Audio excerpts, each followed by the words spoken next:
All right, today I wanted to welcome you guys both to the very first episode of Mental. The reason I wanted to create this show is because I myself have recently embarked on a kind of a mental health journey, trying to build some emotional and mental fortitude. And I had a very short list of people that I wanted to include on it because I think that you two have some insight and some stories that would be helpful to the general public of kind of how to overcome adversity and stay positive through that.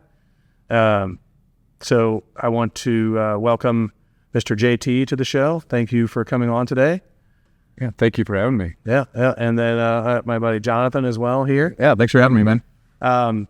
So we're kind of going to free flow this, and the hope for this that we all kind of talked about preliminary before this is that some of what our story is about, or some of the things that we're trying to practice to increase our mental strength and mental fortitude, will help somebody else in their journey. And so I kind of want to start it off with I'm going to give a little synopsis about why I've gotten to this place, and then I'd like to hear JT's story and kind of the adversity that you've had to overcome in the last decade and what's kept you going. And then we'll talk with Jonathan about what you've faced and what's kept you going. So the concept I came up with probably 20 days ago or so is that I've been going through some really difficult times recently, mentally, emotionally, and I tried to find a way to continue to walk through the fire and stay positive. And it was pretty difficult, and I had to have the understanding that the world's going to keep going no matter what I'm doing. And I have responsibilities and tasks that I have to keep up with, but that's just like existing. And so what could I do on a daily basis to take my existence into truly living? And so I had this, I don't know if it was an epiphany or I heard somewhere through osmosis, and then just became a thing in my brain.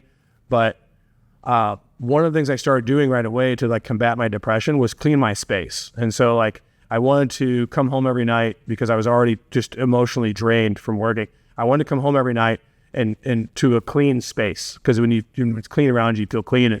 And my thought behind that was there was times where people have knocked on my door. I live with a 9-year-old boy. So me at 40 and him at 9 is basically like having 6 college guys just live in one house. There's darts everywhere. There's things stringing about. It's nothing disgusting, but it's cluttery. And I wanted to pick up that space because I realized that if someone knocked on my door, I'd be embarrassed to let them in at certain times because there's a cluster around the house, right? And so as I cleaned up, I got further and further. So that day 3, I'm like, well, man, the place is pretty clean, but I still have this space time that I need to do something in that is dedicated for this specific task, is cleanliness. And so I wiped down my windows. Dude, it was like 4 paper towels into the front bay windows, and I was like, this needs to be done more often. And then day 4, I'm like, okay, well now that's pretty good. What's next? So I'm dusting fans and lights, and then next thing I'm doing baseboards, and now I've gotten to the point where I've used products that are used for cleaning that I've never used before to make the tables look shiny, or the leather, moisturizing the leather couches and stuff like that. And so I then took in the concept where part of what I was upset about was my inability to regulate my emotions through different relationships, whether they be romantic relationships, job relationships, friendships. I carry everything with a heavy burden, and I couldn't understand why I was doing that. And so I wanted to take that same process of treat my body, my mind, my spirit like a whole. And so I do something every day physically to improve my body. I do something every day spiritually, like read from the Bible or listen to some songs and try and break down the lyrics that are, that I can maybe understand better, because I'm not great at reading. So I play to my strengths and weaknesses. And then I do something where I read something or I watch something. I've been watching how to start various businesses. Like the other day I watched how to start a t-shirt business. I'll never in my life start a t-shirt business, but I wanted to improve my brain. What am I doing every day? I never realized how much time I had in a day until I started living each day with purpose and each day with a thing. And I also didn't realize how much I was flying by the seat of my pants. And so the whole concept behind this is I'm making these improvements every day because I want to be able to, just like my house, at any given moment, welcome someone into my heart, welcome someone into my emotional space, welcome someone into my physical space, and not be embarrassed about it. Because, my heart and my brain are a cluttery space, and I want to clean them out so that I can welcome those people in. And not only me not be embarrassed, but it'd be a safe space. When you walk into my home, when you walk into my heart, when you walk into my mind, I want you to feel safe. I want you to feel at home and comfortable. And so that was the concept behind all of this. And I'm going to include a 365-day challenge where every day on TikTok, I'm going to talk at least a minute about mental health and some lessons I've learned from individuals like you and people along the way, and include some clips from the show. And I think it's important for me to share my story therapeutically. And I think it's more important and be more productive to learn from individuals who have been through much more than I have, and not only lived to tell about it, but thrived.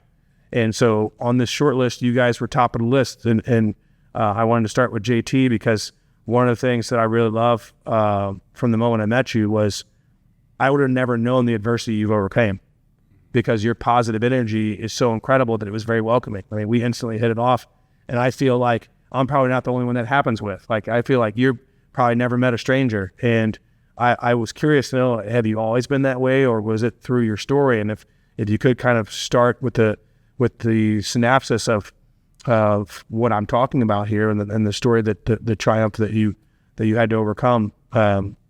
And tell us a little bit about how you were able to do that. Yeah. So there's a little bit of just a lot of in-depth things that happened to me over the past 12 years, actually, from being diagnosed with kidney failure at the age of 20, where I was in school trying to be a successful student, friend, social life, everything like that, brother, son, everything like that. And from going from trying to do well in that to having the health be the priority.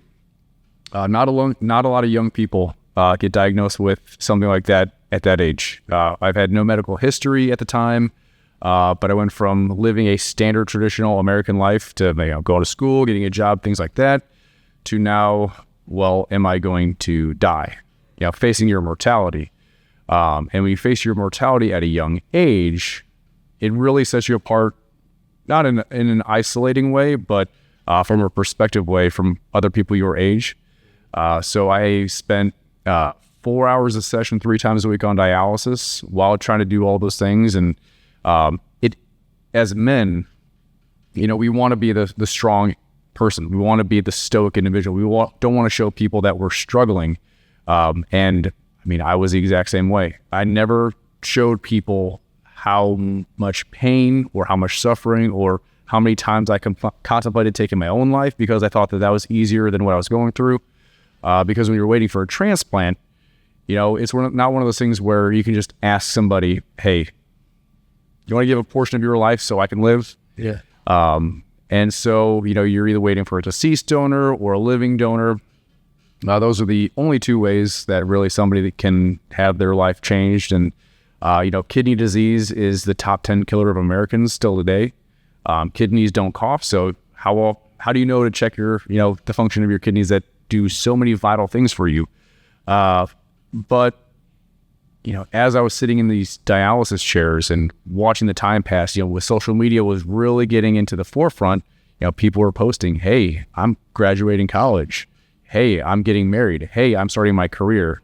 And I compared myself to everybody. And it was really tough because I was like, hey, I grew up with these people. I've known these people for 18 years. We went to school together. We played recess. But I'm sitting here in a chair watching the world pass me by. And so that was tough. And so I had to, and I would always hear people say, hey, I'm praying for you. And so there was a moment where, I would hear that so many times you get numb to the phrase. And so there was one evening where it was a very particularly difficult dialysis session. And, I had, in the most excruciating pain of my entire life going through this. And at the end of the day, I said, God, please help me. God, please help me. God, please help me. And I was listening to music at the time. And the song that was playing was A Day to Remember's Have Faith in Me, which the chorus is, I said, I never let you go and I never will.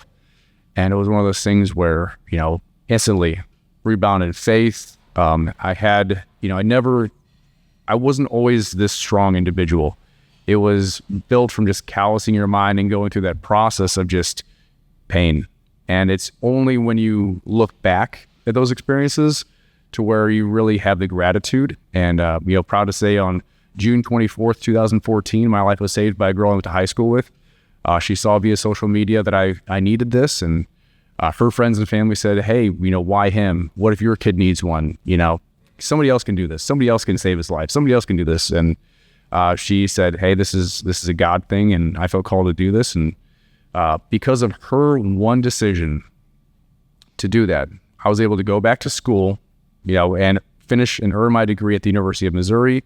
While at the university, I was working, to pay for school. I ran into a pharmaceutical rep from a medication that I happened to be taking, on a daily basis. Shared with him a little bit of my experience. That conversation opened up for me to be a patient ambassador for the company, where I spoke on Capitol Hill, speaking not only from a federal but a state level, getting legislation passed for living organ donors, and just talking with other people in my circumstance. And from there, I graduated from Mizzou and ended up working for a company that specialized in diagnostic tests. So, during COVID, I was one of those populations that was at the higher risk for contracting the virus and having maybe a negative effect. But I never let the fear of the exterior indicate or dictate how I took care of myself. And it's from gratitude. My donor, her name is Nikki. And, every day I make the decision to take my medications and enjoy life because of that one decision. And if you live a life with gratitude, that's really what kind of can get you through anything. And, it's like all the actions that I take are because of her. Everything I do is to honor her, and whatever events, people that I help along the way, whether it's through sharing my experience or through my day-to-day job or the people I meet at different events, it's like, that's all through her. I recently got married, and it's like, well, I met my wife because of her. I wouldn't be here. The future family that we have, the kids that we have, are because of her, because of that one decision. So it's one of those things where no matter what I go through, that one decision, like it was throwing a freaking boulder into a pond, that impact. And so having the mental strength and mental health, it's just like your body, like your physical, because you're talking about how your body, your spirit, everything like that. Yeah. Well, mental health it's not a passive thing that you get better at all of a sudden. Yeah. You have to work on it. You have to develop it. And you do it by going through challenging experiences, by acknowledging that this circumstance isn't going to last forever. Whether it's with, your separated girlfriend's circumstance, like that's not going to last forever. Mm-hmm. It's a temporary thing. What you're going through now, it's like, what actions can I take that can benefit her, a week from now, 2 months from now, a year from now? And how can I set myself up to be a source of strength and guidance and peace as well? So it's, I think that's a misconception that people have with mental health, because you hear about it all the time. Mental health this, and now it's getting a lot of attention, but it's like, okay, do you want to be mentally unhealthy forever? Or do you want to get stronger? You want to develop it? It's almost, we got somewhat of a buzzword, but people just throw it out there, but I don't think a lot of people know it really neat. Right. Exactly. Well, because it's not treated the same as going to the gym. Mm-hmm. Right? Like, there's how many things can you find on Google on the first page? Like, I'm trying to develop abs. Mm-hmm. Okay, here's 47,000 workouts that you can do and regiments, and here's what you can eat and that and that. But that's one of the things too about this, like you're saying, how do I become mentally stronger? How do I increase my mental health? Well, there's different snippets and people telling you like, hey, it's time to get your ass off the couch, go accomplish what you need to accomplish. Or there's the other adverse thing where it's gentle and it's like, have you nurtured yourself today? But there's no like, do 3 sets of 10 of gratitude. Like, what am I list 10 things you're gracious for, rest 60 seconds, list 10 more things you're gracious for, rest 60 seconds. Mm-hmm. There isn't that format. And so, I just gotta to add on to that. I think there's a lot of knowledge out there just floating around about mental health and mental strength and stuff. But I think the key to understand is that knowing knowing the information isn't enough. You actually have to practice it. You have to apply it, and it does. And sometimes it hurts. Yeah. Sometimes it's painful, and you just got to do it. And the alternative, if you don't do it, sometimes it's death. Like, Yeah. Especially in your case, like if you wouldn't have been able to overcome your circumstances mentally, you might not have ever gotten a donor. Maybe you wouldn't have lasted that long, and it's the truth. Yeah. Yeah. And a lot of mental health too, is these past traumas. And I love what you just said about that, because one of the things that I couldn't figure out is, I've done therapy and I've done these things. So I've identified my traumas. I've identified where my abandonment issues come from, right? The root cause of these things, but I was still living with it like a loose skin.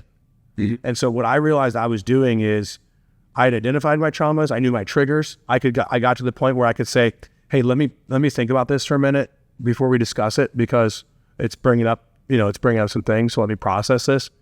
But I just recently, in its ongoing process, started to realize like, okay, now I'm an adult. So now I've identified my traumas. I can't use them as excuses every time I want to be sad. Every time I want to sit on the couch today because I'm having a rough day, I can't do that. A buddy of mine, Reed, who played professional hockey, used to talk about when we had a discussion about depression one time. He's like, do you think that I could have gotten onto that ice after having a bad day and just skated around, humdrum, and not got my ass kicked?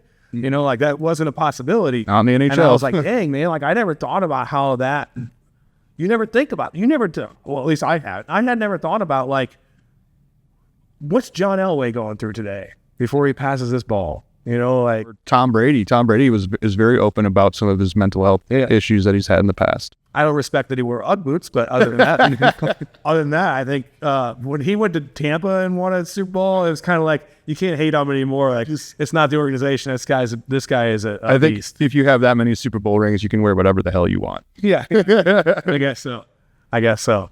But yeah, I mean, thank you so much for sharing that part of your story. And one of the things I wanted to highlight about yourself, because probably you two individuals in particular would not toot your own horn, is I've noticed, and part of the reason why I wanted to call you on too, is that you've been doing a lot of running lately and a lot of working out, a lot of stuff of that nature. What is your goal, distance-wise, marathon-wise, you have set for that? Is that part of your mental wellness, or where did that come about?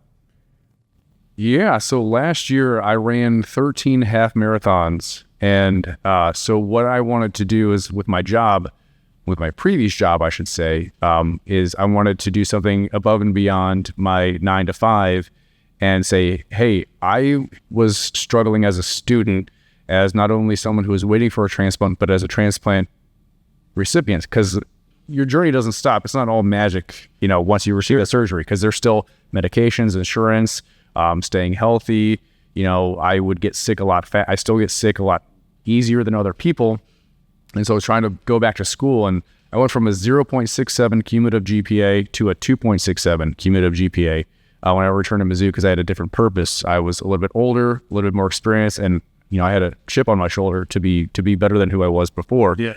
But I was like, you know what? I'm not the only one who is going through this experience.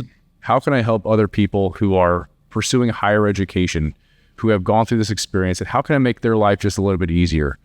So last year I started an organization called Conquer the Oregon Trail. So it's kind of like a play on the old game, but also like the Oregon Trail is like the Oregon. It's like it's a journey. It's a transplant journey. Yeah. And so it's about pursuing suffering on behalf of others. And if you intentionally put yourself in those circumstances that are challenging, whether it's mentally or physically, it makes other aspects of your life a little bit easier. It's a perspective. Absolutely. And, it's really hard to live in a life of fear if you have more gratitude. And like gratitude is the theme of just my life. But it's like, there's still brighter days ahead. It's like what I'm doing now, cool. But what I'm doing 6 months from now, a year from now. So I wanted to do just a half marathon every year. And I raised $2,100 for this girl who went through a very similar experience that I did. Cool. This year, I'm a little bit behind on my training schedule because I got married and got a puppy as well. So, oh boy, I got my kid. Different responsibilities. But, I spent 1,464 hours on dialysis. And excuse me, if you put that into days into perspective, that's 61 entire days. I was sitting in a chair. It's like, what can you do with 61 entire days of your life, uninterrupted, to make progress on whatever aspect of your life? So my goal is to ride my bike 1,464 miles cumulatively this year. Okay. And so it's just by getting my butt kicked, pursuing suffering, pursuing challenges. I haven't really been posting or advertising it as much, but it's something that, I don't need to have the fanfare about it. It's like, look, this is something that I'm pursuing. This is that hopefully I can get another person a scholarship and, help another person. And so, who knows what next year is going to hold, but for now it's getting into biking. But it's also, it's like, hey, You're follow that up with reading and spelling? oh no, I can't do that. But it's like, also, it's like these things are help improve my health. They keep me healthy. They keep my body in a good position to keep this transplant lasting as long as possible, and the mental stuff too. Because, I'm 13 days away from a 10-year transplant anniversary. It's like, people overestimate what they can do in a month and underestimate what they can do in a decade.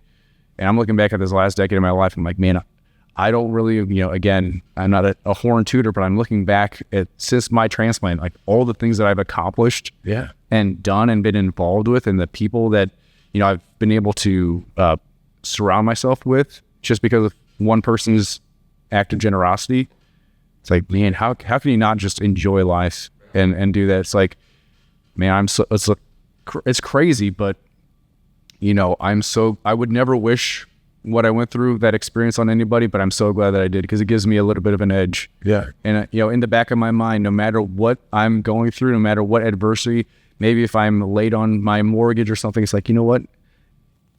I went through all of that, and I'm getting hit with this. That's nothing. Or like chemistry, organic chemistry. I'm like, man, I went through 2.5 years of dialysis, and I can't get through this dang 8-week class of, it's like, it's kind of one of those gut checks. It makes things trivial. Exactly. Yeah. And instead of using it as a crush, using it as, a pivot point. Right. Because you can have this web of where your life takes you. It's like, well, if you look at this one point, because it's so much easier to, navigate a story looking back and connecting the dots. You can't really, I don't know what tomorrow's going to hold for me, but, use that as a pivot point. So it's like, and you decide. And that's, again, going back to the mental health thing. It's like having that mental clarity too, saying like, I went through this, let's go. I'm not the only person who's done this. Did it kill you? No, that's, you woke up You're closer. today. Yeah. And a lot of that mental fog. I'm sorry. Did you have it? Yeah, I was wanting to piggyback on what you said about gratitude. This is something I wrote a few months ago on Instagram. Just kind of hit me one day. It says, I said, your disposition is more important than your position in life, and gratitude is the cure for resentment. And I basically exactly what you said goes right along with that. Like, your disposition or mental well-being is way more important than where you're actually at or what you're actually going through. That's your mental strength will hold you in times of turbulence. It's like going through the storm, when you're going through the storm, I mean, how are you going to navigate that if you just give up, and then gratitude and not becoming resentful is huge too, because a lot of people go through hard stuff and they just get better, and it kills them. It doesn't physically kill them, but you see them all the time. I mean, I know people that they just go through something hard and then they're depressed all the time. They never get past it. Never snap out of it. They never snap out of it, and their life goes, they might have been moving on an upward trajectory, and now they're just tanking constantly. So, I mean, we're all going to tank at some point, but having gratitude, I think, is what keeps you from hitting rock bottom. A lot of points. I mean, you never read a biography or hear a story that is like, I had this idea, now I'm a millionaire. It's like, I lived in my car for 4 months. I did this. My grandfather used to say about the storm thing that I always liked. And I'm sure he didn't come up with it, he didn't coin the phrase, but he had a lot of little things. And he always used to say, calm seas don't make a strong sailor. Right. Yep. Right. And so I always really like that one. And all this stuff is relative too, right? And like the reason that I wanted to bring two different kind of aspects and earmarks of experiences is that sometimes our mental fortitude is tested by emotional things, right? Sometimes it's physical things, sometimes it's emotional things.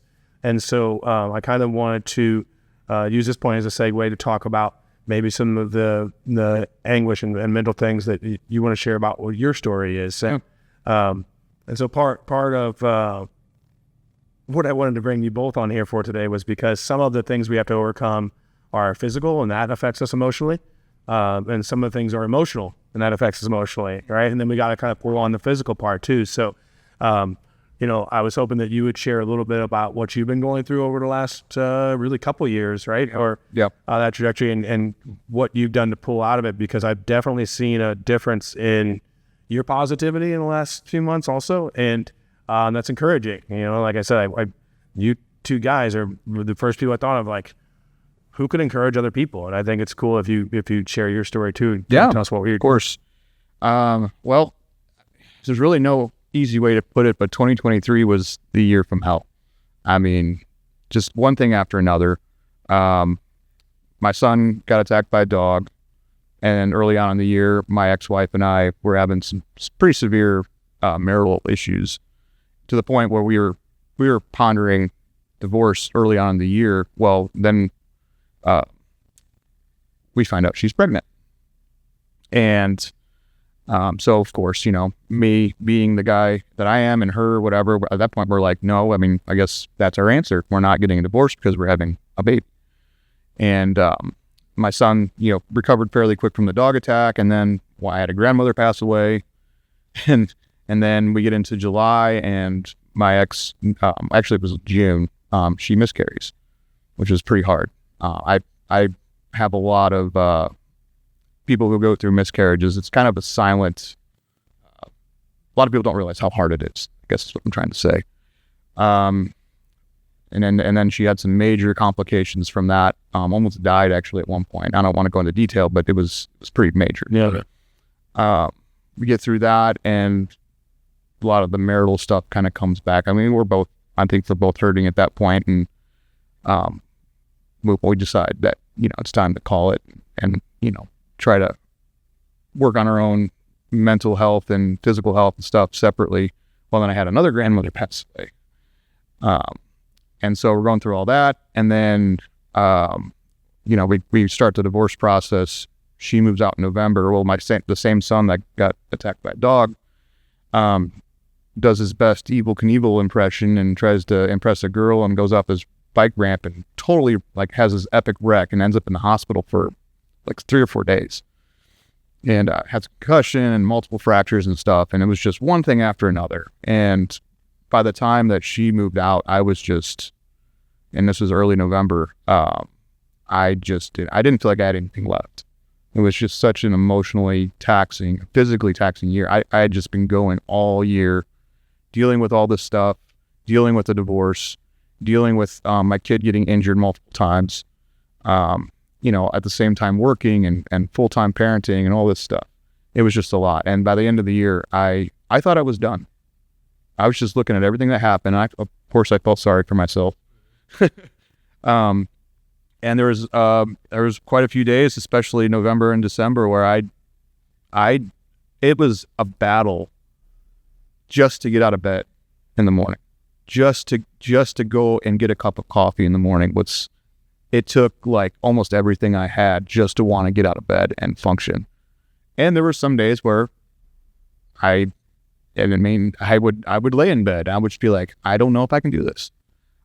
And, I remember being there and just, like I said, feeling sorry for myself and just being really depressed. And then one day I just had this epiphany. I was like, you know what? I'm laying here in bed, and the rest of the world, it's moving. It's still regardless of whether I give up or whether I choose to overcome this, the world's going to go on. And I'll just be remembered at this point as the guy who gave up.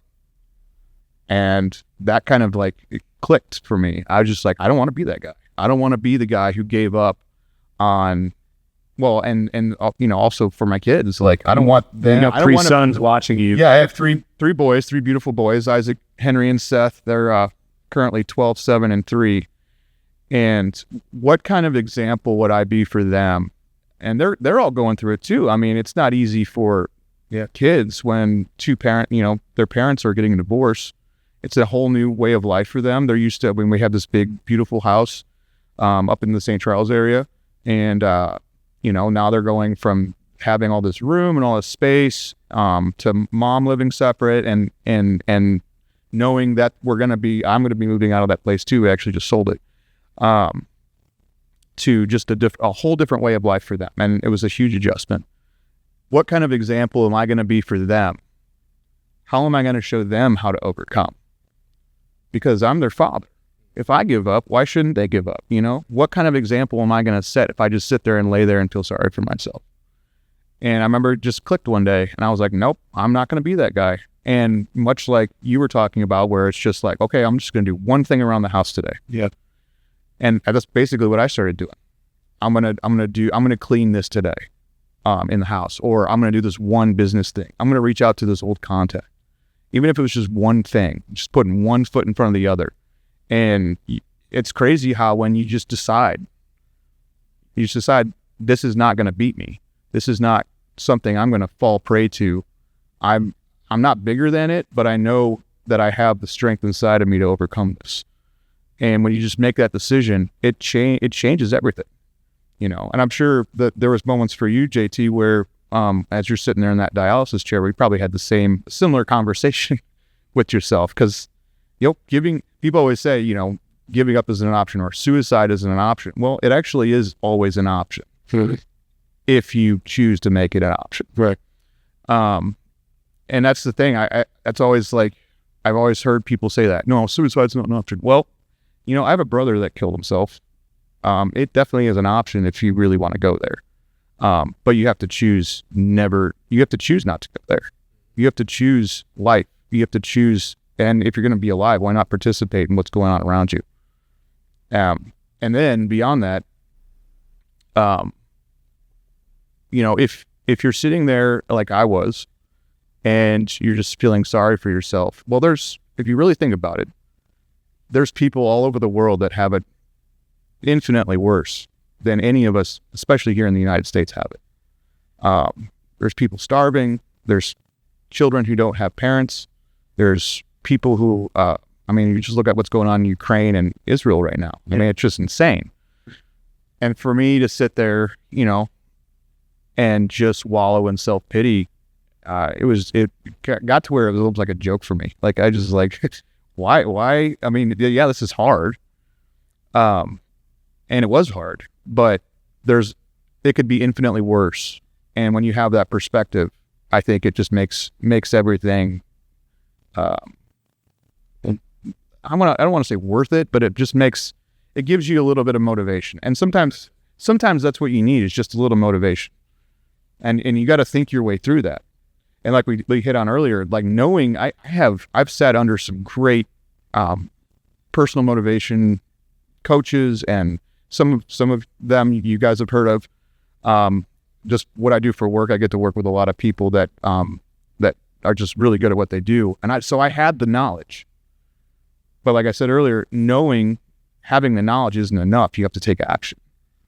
And if you're not taking action, well, it's just like your physical body. If you just sit on the couch all day, you're gonna get fat, and your muscles aren't gonna degrade and all that stuff. It's like, that's crazy, because as you said that, I pictured it as a like, what your emotion is your thing. Yeah. And no one can see your emotion. Right. But your physicality is something else. And so when you're saying that, the thing I pictured in my head about that, like analogy wise, is I have a lot of weights at my house. Mm-hmm. There was a long time that I just sat there and looked at those weights, and I wasn't using them. And so that's kind of what I think of, like when you talk about that emotionally. It's like I have this emotional knowledge, but I'm not applying it. Yeah. It's just sitting there. There's a guy I used to follow. His name is Brian Clemmer, and he unfortunately passed away. I think it was 2013 or 2014, but he was an author. And he has a book, and it's called "If How-Tos Were Enough, We'd All Be Skinny, Rich, and Happy." It was a good book. I recommend that book, actually.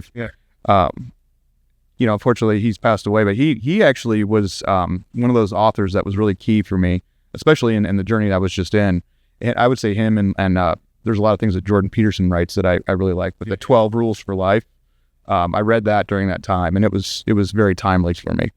But again, knowing the information isn't enough. You have to do something. And even with like you said, you're training for marathons and I don't. Are you going to do the biking competitively? Nope. It's all casual. Well, either way, it takes mental discipline to do the physical. Like it starts here. It starts in your mind. And like if you can't get yourself off the couch, you're not going to get on your bike. And if you can't get on your bike, you're not going to reach your goal. And if you don't reach your goal, you're going to get depressed. You know, like I'm not just saying you would, but I'm saying that's kind of how the course goes for a lot of us. You know, you know you want to do something, but you don't do it, and then you start getting down on yourself, and that leads to anxiety, depression, all the bad things you don't want. And then if you're depressed, what use are you to anybody else if you can't get yourself off the couch or out of the bed or whatever it is?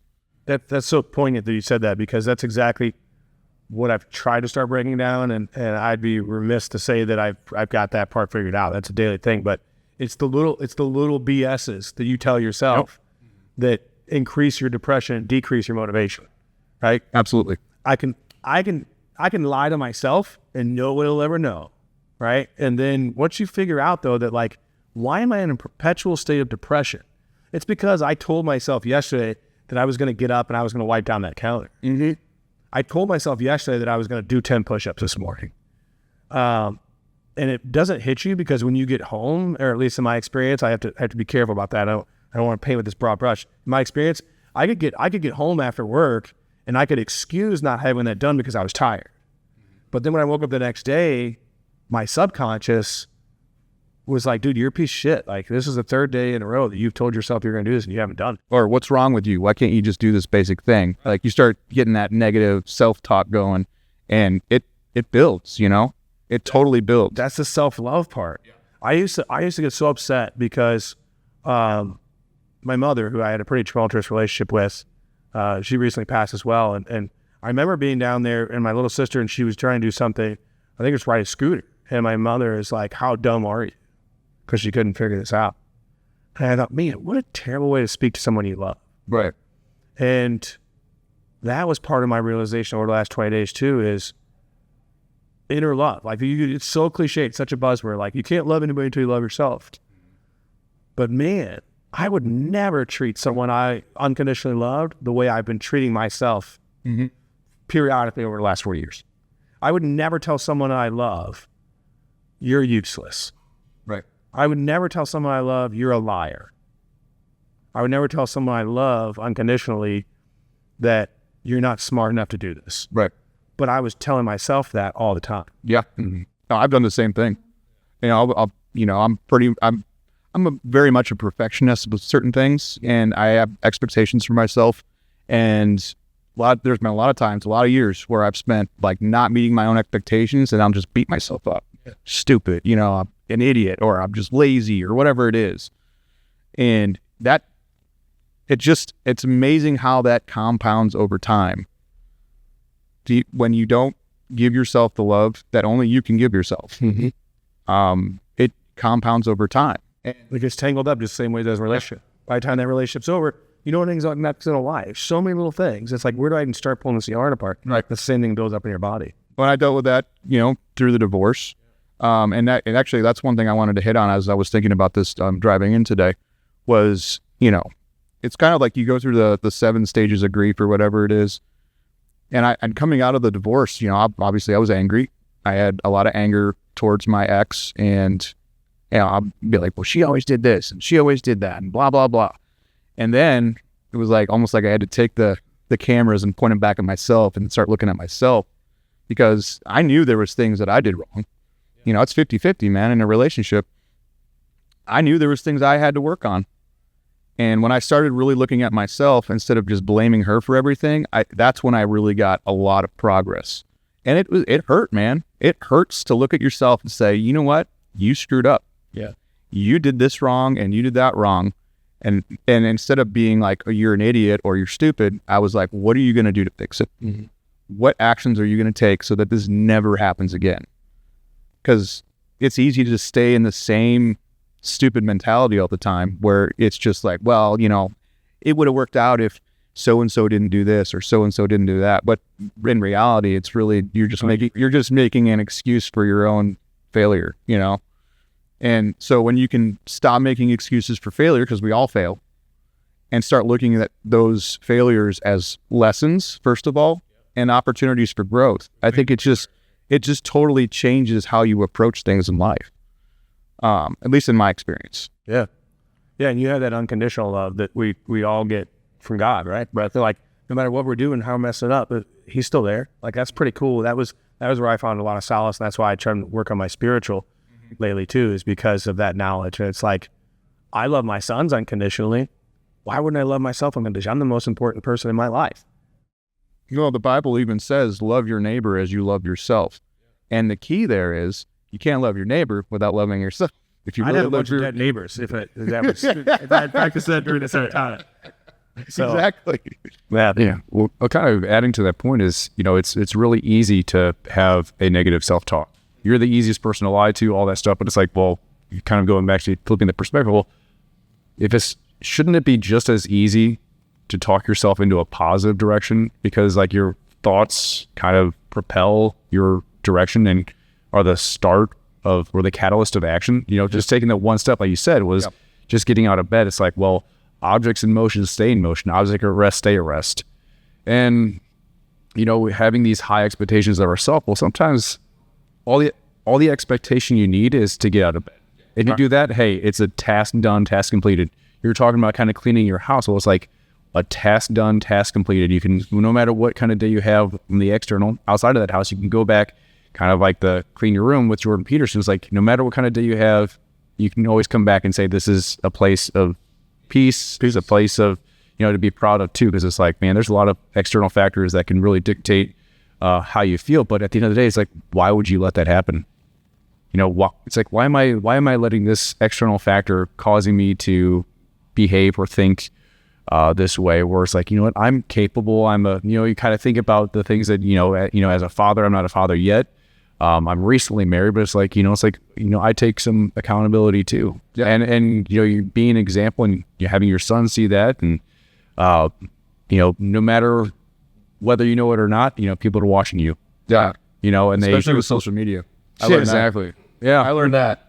I actually got to get real careful with the stuff I was posting, because as you're processing things, you get these epiphanies, post things. And you get emotional things that where you're not using I over E. So I started using notes instead of Facebook.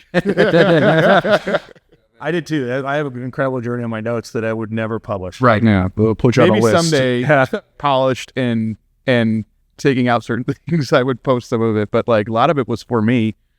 And I'm sure you probably feel that way too. Like, when you're processing things, there's a lot of, you call them epiphanies or whatever, realizations, that it's not for everybody, at least not right now. No, it's for you.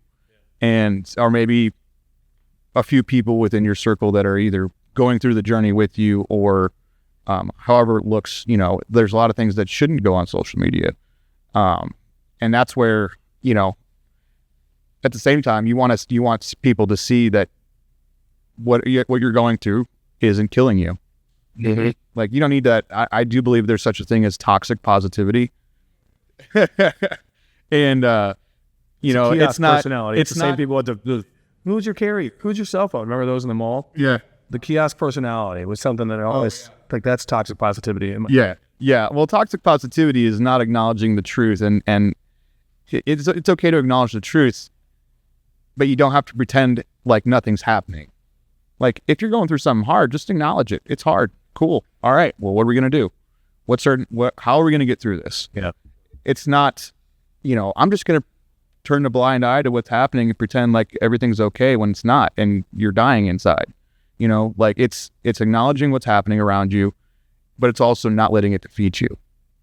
And a lot of times I think of, I'm not as much as I used to be, but I'm a big World War II nut, used to be. And studying some of these soldiers and stuff, like, you see the mental battles, or even I just watched Saving Private Ryan. Like, the whole thing is like, he is going through a mental battle this entire time to find Private Ryan. And you kind of see that, you start realizing he's doing all this stuff and he doesn't know how he's going to get through the next day or the next hour, but they just push through, and that's strength. And, in a way, we're not, I don't want to compare myself to any of those brave men and women. at all. But using them as an example or looking at their example, I think is extremely valuable because they did. I mean, they're not called the greatest generation for no reason. Yeah, man, they're pretty nuts. Wow. Thank you. What a first episode. Yeah. That was cool. I didn't expect to take away as much as I did. And I'm excited to like rewatch this and just really listen over and over again. But thank you both so very much for sharing your stories and your vulnerabilities. And I'm taking a lot away from today from both of you guys. Same. So, Yeah. Thank you guys. Absolutely.